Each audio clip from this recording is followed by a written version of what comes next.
It's no surprise that college food staples like burritos, burgers, pizza, and Chinese food contribute to students' weight gain. According to a study by the University of New Hampshire, the obesity rate among college students has skyrocketed from 12% in 1991 to 36% in 2004, and that rise is expected to continue. Students at Ohio University, however, claim to be eating healthier than the rest of the nation. An informal poll of 100 Ohio students found that most say they closely monitor what they eat and avoid fast food. Yet the same study shows they still eat at home an average of only 8 times per week. That stuns me. People think that they eat well on this campus? Really? It seems like the kind of thinking that leads people to order salads at McDonald's. You know, like the ones filled with chicken that are like 10,000 times the fat of a Big Mac, right? If you are going to eat at McDonald's, get a hamburger. You know, don't pussyfoot around and say, oh, well, I'm eating healthy because I'm eating a salad. No, you're eating at McDonald's. What happens each year, we do a food survey, and we always ask them, what is it they like, what is it they would like to see, and they always, for the past few years, have said what they would like to see are more healthy options, more grilled chicken, more vegetarian, and those types of things. And then the top 5 items they take are chicken nuggets and fried chicken and the fast food type things. Always round out the top 5 that they actually are the most popular. 80% of the students we polled said they watch what they eat, but more than 60% said they tend to eat out more on the weekends when they are drinking, and it's often fast food. So when students are making their choices off campus, where do they eat? Jimmy John's is probably a number 1. Big Mama's. Betty's. Burrito Banjo. Chipotle. Wendy's. Goodfellas, Big Mama's, Big Mama's. I like to get the cheese and sour cream fries at Betty's.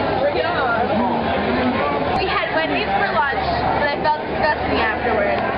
But we usually come to Pita Pit and get like a chicken Caesar, so it's like a salad but on pita. Wender's down there. A study by the Journal of American College Health shows that college students tend to skip meals, have a diet of limited variety, and snack and eat fast food, all of which contribute to an unhealthy lifestyle that can lead to heart disease, metabolic syndrome, and diabetes.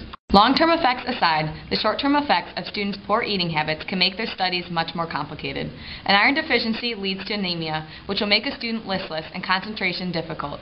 Bad dietary choices can also weaken the immune system. I've been known to go to Wendy's and get 3 or 4 of the junior cheeseburger deluxes and just eat that for dinner.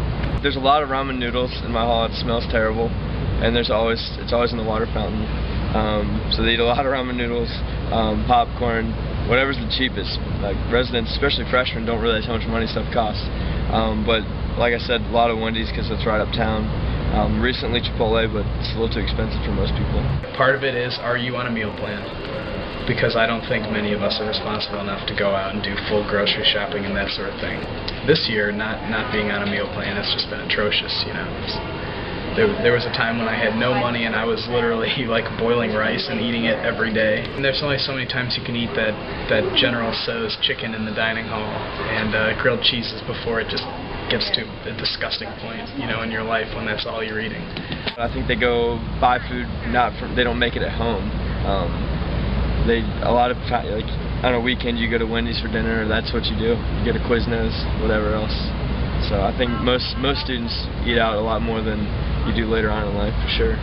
Graduate student Todd Harper struggles with obesity, but keeps a sense of humor about the issue. I think they eat healthy because they're in the social situation, and they want to minimize the effect of eating out, but they're still eating out. Half the time when I want to eat out, it's like whatever fast food happens to be currently in my radar. The litany of health problems that people rattle off. It's like, oh, poor me. Lacey Turcotte's family eats a diet consisting mostly of raw food. In Athens, however, she has a difficult time maintaining such healthy eating habits. When I'm at home eating raw, I eat a lot of vegetables, not a lot of meat, but to get my protein, I eat a lot of nuts.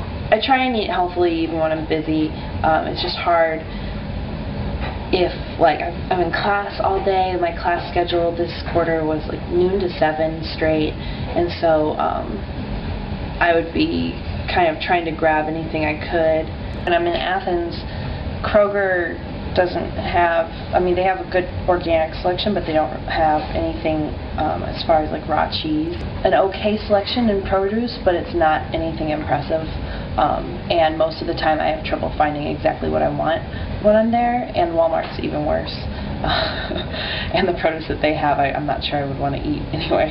Well, it's something we've been working on lately. We're trying to eat a lot more healthy. Something in the past that I haven't worried about too much, but lately been trying to eat more healthy. I usually eat like 2 meals a day, and I usually have little snacks throughout the day, like vegetables or like a popsicle or something like that. But yeah, neither one of us are big breakfast people. We kind of just skip breakfast, and we'll have a lunch and dinner, a few snacks in between. Ohio University Executive Chef Matt Repicelli says that over the past year, the university has tried to provide healthier options. For dining halls, what we have done and started to do last year, we're starting to source produce locally that we can and start to really push that. Reworking menus, so we're incorporating more ethnic foods, which are typically healthier choices with those items, and also listening to students to see what they're interested in and kind of trying to head down those paths. I'm a big supporter of dining services. I don't really like to fall in line with all the griping that students do about it. This isn't a country club, they provide way above the level that probably is like a reasonable expectation. I think that they do as well as they can. They offer, like, I go to Bromley sometimes for lunch and they'll have fruit, but students pretty much are going to choose like the chicken planks. I think they're going to choose the chicken planks over the salad any day. So I don't know. I think they could promote it, they could try and have advertising for it, but I don't think it's going to change what people are going to want to eat. I feel like there's a difference between someone who lives in the dorms and someone who lives on their own. It's tough. If you live in the dorms, there's not a lot of options. I mean, if someone lives out on their own and they can, like I said, go to the store and buy healthier food, it's not hard to do. Most of the food that they served was pretty gross, and like the only things that they had every day, they had pizza every day, they had the salad bar, but the salad bar was pretty pathetic. It wasn't appetizing, and I love salad. Francie Ostrom, a dietitian at WellWorks, says that the responsibility for students' eating habits lies with the students and not the university. She recommends that on-campus students try to eat more items like salads and raw vegetables, and that off-campus students make sure they have enough money to buy the kind of healthy food they need. Ostrom also recommended that students take the Introduction to Nutrition class the university offers. No matter what the university does, it's still up to the students to make the right choices.